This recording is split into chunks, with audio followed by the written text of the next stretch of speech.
In life, our biggest prison is not made of walls. It is made of thoughts. Thoughts we repeat every morning. Thoughts we believe without questioning.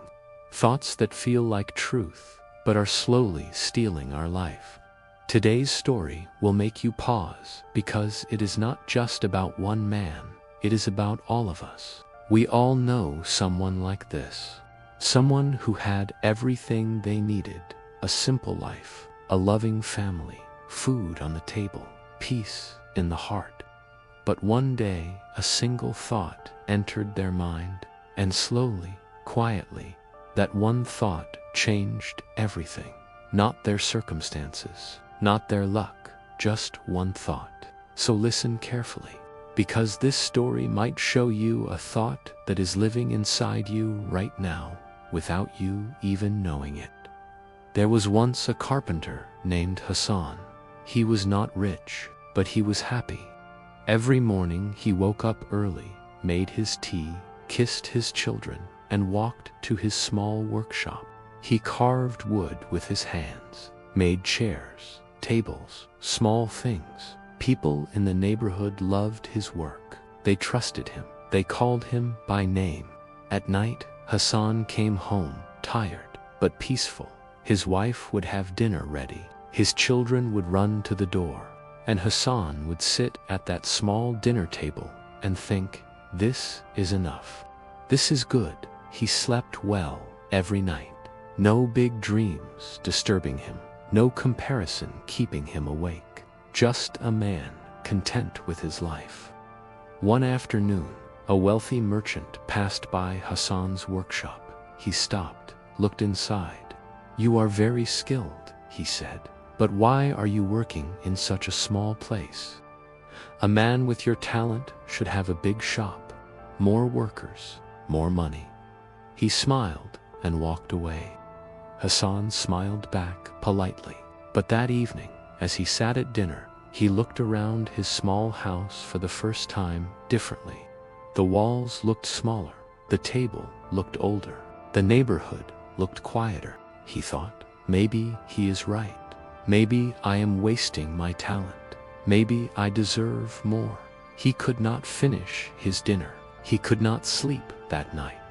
And the next morning, when his children ran to the door, he barely noticed, because his mind was somewhere else, chasing something. From that day, Hassan changed. He started working longer hours, stopped taking breaks, stopped talking to his neighbors. He wanted a bigger workshop, more orders, more money. When his wife bought new clothes for the children, he got angry. "Why are you spending? We are saving for something bigger." When his children asked him to play, he said, "Not now, I am busy." When his old customers came just to talk, he had no time for them. Weeks passed, then months. The dinner table became quiet. The laughter disappeared. His wife stopped sharing her day. His children stopped running to the door. Hassan was working harder than he had ever worked before, but he was more miserable than he had ever been. And the saddest part, his income had barely changed. He had gained nothing outside, but he had lost everything inside. One evening, Hassan came home very late. The children were already asleep. He walked to their room quietly. His youngest daughter, maybe 5 years old, was holding a small piece of paper in her hand. He gently took it. It was a drawing. A man sitting at a dinner table, a woman beside him, 2 small children laughing. Underneath, in messy handwriting, "I miss my Baba." Hassan sat on the floor, and for the first time in months, he did not think about the workshop. He did not think about money. He did not think about the merchant's words. He just sat there and asked himself quietly, "When did I stop being happy? What exactly am I chasing? And what am I losing while chasing it?" The next morning, Hassan woke up early, made his tea, and sat quietly, just thinking. He realized something. The merchant's one sentence had planted a seed in his mind. a seed that said, "What you have is not enough."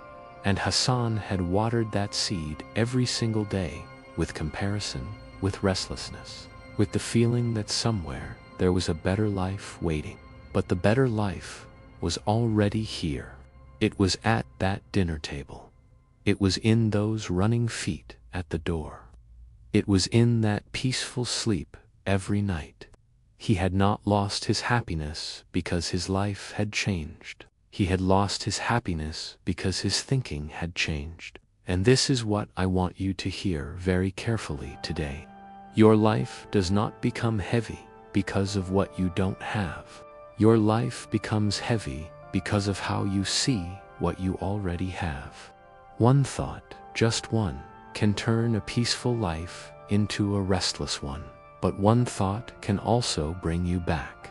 The merchant did not ruin Hassan's life. Hassan's own mind did. And that is the most important lesson here. No one outside can steal your peace. You only lose it when you hand it over yourself. So today, before you sleep, look around you. Not at what is missing, at what is already there.